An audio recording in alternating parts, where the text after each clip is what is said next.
और असत्य भी यही है, और दोनों कार्य करने के लिए जिम्मेदार मनुष्य ठहराया गया है। क्योंकि कर्माणे बाधिकरिस्ते माँ फलिस कदाचन, मनुष्य ये पाप अर्जुन, ये तुमको कर्म करने का अधिकार दिया गया और तुम कर्म कर फल मेरे हाथ में पात्र मैं दूंगा। और तुम ये समझते हो कि मैं कर रहा हूँ, कर्ता का अभिमान भी छोड़ दे, पर कर्म का अधिकार हो तो तुम करो। इस प्रकार हम सबको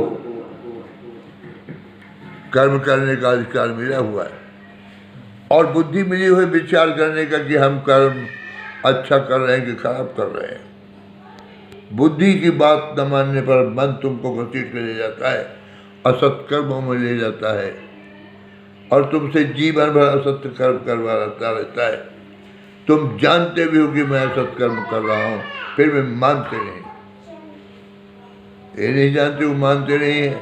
ये पेड़ एक दिन फल देगा या नीम का पेड़ तुम्हें निबोरी कड़ू देगा फल, आम का पेड़ नहीं है।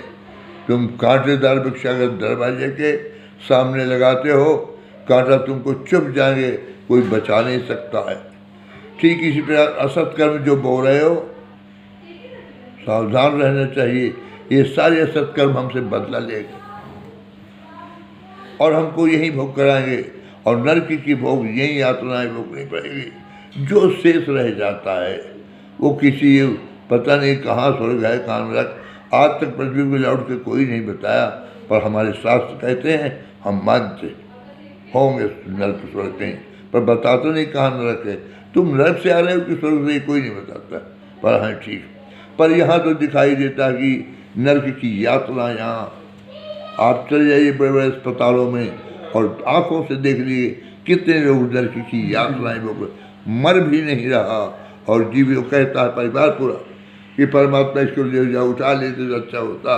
वो व्यक्ति कहता है, हे प्रभु अब मौत ज़्यादा अच्छी, फिर भी नहीं मर रहा है, क्योंकि उसके नरक भोगना है। कीड़े लोगों के पड़ गए हैं, कीड़े निकाले जा रहे फिर भी कीड़े हो जाते हैं, तो क्यों उसका परिणाम? ये तो प्रारब्ध है, पिछले जन्म से लेके आया है, पिछले जन्म का, और भोगने के लिए फिर आ गया है, भोग रहा है। अब इस जन्म में थोड़ा बहुत सत्कर्म कर रहा है, लेकिन पिछला जो उसका असत कर्मों का बैलेंस है, बकाया है, वो उसका भोगना पड़ेगा उसको। शुभाशुभ कर्म फलम अवश्य में भोक्तव्यम इतम न संशय। ये नरक स्वर्ग यही प्रत्यक्ष दिखाई देता है। आप देखते हैं कितनी दुर्गतियाँ हो रही हैं अगर मनुष्य की, क्यों हो रही? उसके असत कर्मों का परिणाम है। और अगर माने आनंद में है, राज सिंहासन में है, ये घर में है, मौज में है, कोई तकलीफ नहीं, कोई दुख नहीं, संसार ग्रस्त में तब भी सुख है, साधु सन्यासी महात्मा तब भी आनंद में है और कोई तकलीफ नहीं है उसको, तो उसके वो सत्कर्मों का परिणाम उसे वो भी पाएगा। और असत में तल्लीन है, मगर परमात्मा चूक नहीं सकता है, उसने बना दिए हैं, नियम बना दिए, तुम जैसा करोगे वैसा तुम भोग करोगे। इसलिए बुद्धिमान मनुष्य जो होते हैं, इसलिए सत्संग बनाया गया। वेद शास्त्र पुराण ने मनुष्यों ने इसीलिए रचना की है कि ये इंसान कम से कम नहीं, इनको पढ़कर समझकर या मनुष्यों के द्वारा ज्ञान दे करके ये असत मार्ग से हट जाए। नहीं हटेगा तो इसको दुर्गति इसकी अवश्य में हो। सत्य में हो जाते हैं दुर्गति, असत्य मार्ग में असत्य है तो उसकी दुर्गति भी सत्य है होगी। और सत्य मार्ग में सत्य तो ही नारायण का ईश्वर का रूप है।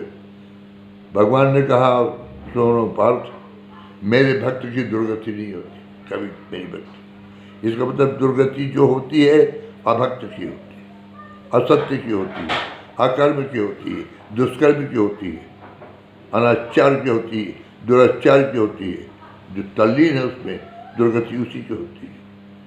सत्कर्म कर, सत्य में परमात्मा जिम्मेदार है, ईश्वर उसको साध लेता है, उसकी दुर्गति। गीता परम सत्य है, सारे विश्व में समान रूप से व्याप्त है गीता का ज्ञान। भगवान कृष्ण की वाणी अगर कहीं भगवानों बाच है तो गीता में भगवानों बाच, नहीं ऋषियों बाच। वेदव्यास जी अनेक ऋषियों का मुनियों का बच्चन है, मगर एक भगवान गीता में केवल एक जगह है। नहीं बताइए भगवान वाच और कहाँ है? नहीं, भगवान वाच मुझे मालूम नहीं, मैं जानता नहीं, मेरे साथ पुराण गीता मुझे पता नहीं है, पर अपने भावों के अनुसार बोलता हूँ। मैं सुना नहीं कहीं कि भगवान वाच और किसी में होगा। अगर है तो व्यास वाच हो सकता है, और भी ऋषि मुनि बात हो सकते हैं। ऋषि मुनि कहीं है, सारे ग्रंथ उन्हीं की बात है जी। लेकिन गीता भगवान बात स्वयं ब्रह्म है, परात्पर ब्रह्म। भगवान कृष्ण ने अपने वाणी से खड़े होकर युद्ध के मैदान में ज्ञान दिया। भगवान ने बोला है, व्यास जी ने उसको लिखित दे दिया। और हर प्रकार का ज्ञान दिया है जी। आप योग मार्ग से लीजिए, भक्ति मार्ग से लीजिए और ज्ञान युग से लीजिए, सब प्रकार से अर्जुन के ज्ञान दिया है। फिर भी नहीं समझ में आया तो भगवान ने कहा सुनो, बुद्धि योगम ददामि हम तुमको बुद्धि योग देते हैं। जब तक असि विवेक जब देह विधाता, तब तज दोष गुण मन लाता। जब विधाता इसी बुद्धि में विवेक शुद्ध कर देता है, तब सत्य बात समझ में आती है। नहीं इंसान की माया के जो आवरण छाया हुआ है, माया का बदल जो ढका, उससे ज्ञान ढक जाता है और सत्य असत का बोध उसको नहीं हो पाता है। उसको बोध कराने के लिए ये जितने लोग हुए हैं, ऋषि मुनि महात्मा संत गुरुजन, ये सब उन जीवों की आत्माओं के लिए हैं जो माया में भटके हुए हैं, असत्य में डूबे हुए हैं, असत कर्म में डूबे हुए हैं। उनके लिए वो प्रकट होते हैं, पैदा होते हैं ईश्वर की ओर से, और उनके ज्ञान जिनको समाहित हो जाते हैं, दारुण दुख से छूट जाते हैं। नहीं दारुण दुख, असत कर्म का फल, जुर्म किया है तो मनुष्य जज के सभा में जब जाया जाता है तो गवाह भी रहते हैं, तो अदृश्य शक्तियाँ गवाह होती हैं और उसको असत कर्म का फल दिलाती है। जैसे आज न्यायाधीश है, कोई जुर्म किया है तो उसको सजा जुर्माना होता है।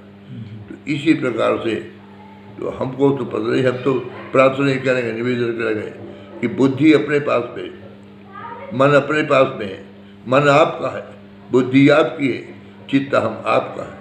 और आप अपनी बुद्धि पर न सोच पाए, अपनी बुद्धि पर तरस न खा पाए, अपनी बुद्धि से निर्णय न ले पाए, और ये नहीं जान पाए कि हम सत्य में जा रहे हैं कि असत्य में जा रहे हैं, हमारे विचार गलत जा रहे हैं कि अच्छे जा रहे हैं, हम कर्म ठीक कर रहे हैं कि बेठीक कर रहे हैं। इसका फल बनेगा, इसका ज्ञान तो बच्चे को 10-15-20 साल के बच्चों को हो जाता है कि अच्छा कर रहे हैं खराब कर रहे हैं, पर ये भी ज्ञान होना चाहिए, इसका फल भी बनेगा। और उसका माने अनंत है, फल भी अनंत है। अच्छे के फल भी अनंत है और खराब का भी फल अनंत है, बार बार नहीं है। इसलिए केवल सीधा एक नाम सबने बताया, बाबा तुलसी ने, नानक जी ने और लोगों ने, ईश्वर का कोई एक नाम स्मरण करते रहिए, चलते फिरते उठते बैठते, खाते पीते सोते, और वो नाम मन में जो मैल लगी उसको मिटा देगा। तो फिर निर्मल मन जन सो मोहि पावा, मोह कपट छल छिद्र बाबा। हमारे अंदर का छल कपट देश असत कर्म मिटा देगा प्रभु का नाम। उसमें नाम में ऊर्जा शक्ति होती है, प्रत्येक नाम में ऊर्जा है, चाहे माँ भगवती शक्ति का नाम हो और चाहे भगवान का नाम हो, सब में ऊर्जा है। पर ऊर्जा का प्रयोग हम न करें तो फिर ये हमारी मनुष्य होकर भी बुद्धिमत्ता नहीं कही जा सकती। और हम अपना पतन स्वयं अपने हाथ करते हैं। हम असत्य को भोग करने के हम स्वयं तैयार होते हैं। इसलिए हम सबको चाहिए कि ईश्वर की शरणागति में रहें। कर्मकांड तो इतना विशाल है कि हम आप न कर पाएंगे, तो उससे क्षमा याचना करते हुए हम प्रभु तेरे शरण में हैं, दया करो, और निरंतर उससे ज़्यादा से ज़्यादा स्मरण जारी रखें। तो वो कृपालु है, दयालु है, अकारण हमारे सब पापों को विनष्ट करके और हमको सद्गति प्रदान कर देता है।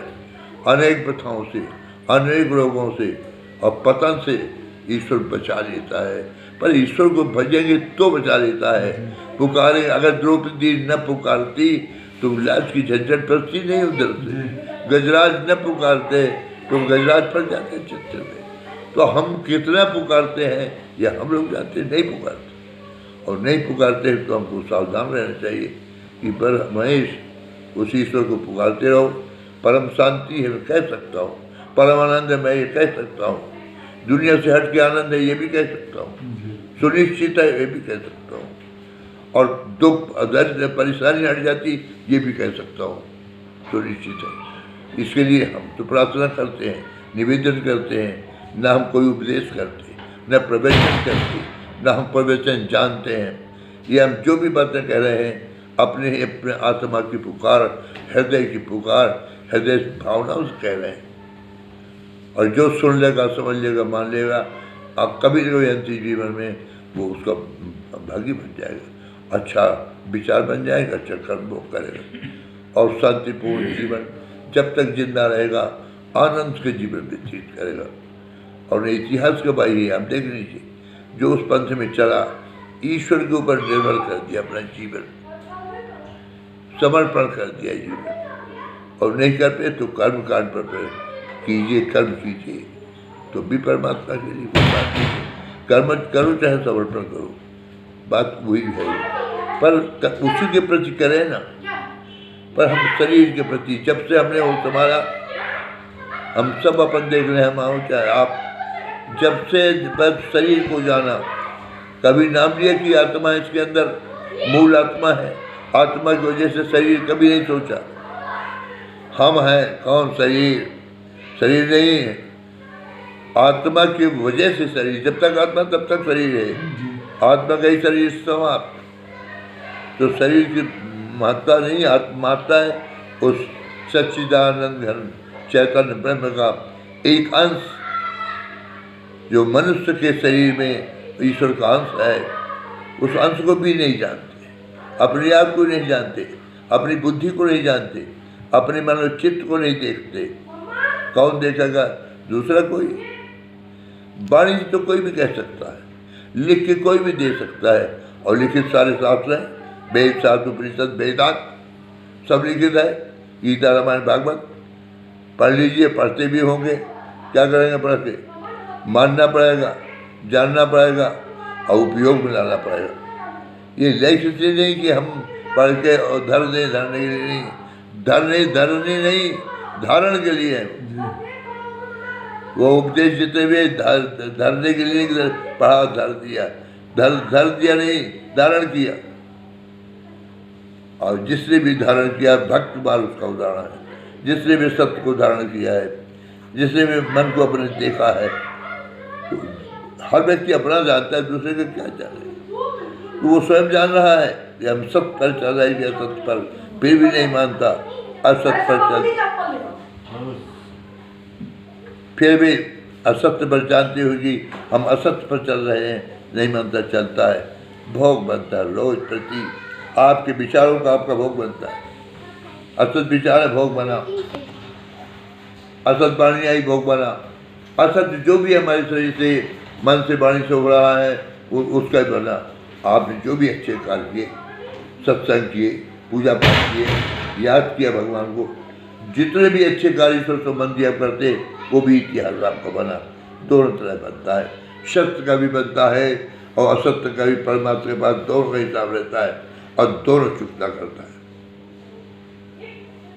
तो दोनों को चुकता करता है, बैलेंस हम आप जानते हैं कि भजन किसका ज़्यादा है। तो असत का भजन बचपन से जब तक जीवन में होश नहीं है, आज भी जब बुढ़ापे में असत कर्म असत विचार मनुष्य के पैदा होते हैं, तो फिर क्या रहा होगा। तो अब उनकी क्षमा याचना उस परमात्मा से करते हुए, सन्मुख होए जीव मोहि जभी, जन्म कोटि अगर ना सो तभी। आज भी तो सन्मुख हो जाए उसके, आज भी इसको अंगीकार कर लें, तो करोड़ जन्म के एक नहीं, कई जन्म के पाप समाप्त हो जाते हैं। इसलिए सन्मुख होने का अर्थ है कि हम उसके शरण में चले जाएं, अपने अस्तित्व को मिटा दें। हम हैं ही नहीं, जब हम नहीं हैं तो वो शेष में बच जाए। और फिर हमारा हिसाब उसके पास रहेगा। और ये हमारी जो सुने समझे सबसे प्रार्थना है, हमारी विनती है, ये हमको मालूम कुछ नहीं है, पर हम अपने अंतःकरण की निश्चित बात कह रहे हैं और इस बात को सोच समझ के माँ की ओर से, भगवती की तरफ से कह रहे हैं। हम तो अज्ञानी मूढ़ हैं, हमको मालूम कुछ भी नहीं है, बिल्कुल सत्य बात हम नहीं जानते कुछ। लेकिन जो जो जो जना भाई सो जाने, वो जो जाना है तो जानते हैं, जो समझ में आए वो बताते हैं, पर हम नहीं जानते नहीं। और इन बातों को अगर सोचा समझा तो हम 10 बार कह सकते हैं, या निका से 2 शब्द अगर हमारे मान लिया जाए कि चिंता का परित्याग कर दीजिए, इच्छा का परित्याग कर दीजिए, आज रात से आप शांति में काफ़ी मात्रा में आ जाए। 2 बात हमारी मान ली थी, चिंता खत्म। कहाँ गई? माँ तेरी चरण में चिंता चढ़ा दिया, प्रभु अपनी सारी इच्छा तुमको चढ़ा दिया, क्योंकि तुम इच्छा करते हो सब हो जाएगा। और तुम चिंता करो, चिंता मिल जाए, मैं क्या कर लूँगा, चिंता करके जीवन में किया कुछ ना बना पाया, जिंदा भर इच्छा की, अब जिंदगी भर अब कुछ ना मिल पाया मेरी इच्छाओं से।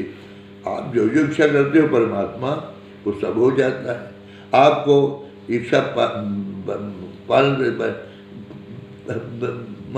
कामना पूर्ण करने का आपकी आदत है, करते हैं हम भक्तों की, तो आप करिए, आपकी जिम्मेदारी न करिए आप जाने, पर हम तो आपको सौंपते हैं, आपसे चिंता समाप्त न करेंगे चिंता और न करेंगे। देख लीजिए हमारे सत्य सेवन काट देने में, आज से आप निर्णय ले लीजिए, मैं सत्य कहता हूँ, नहीं करते चिंता जाओ,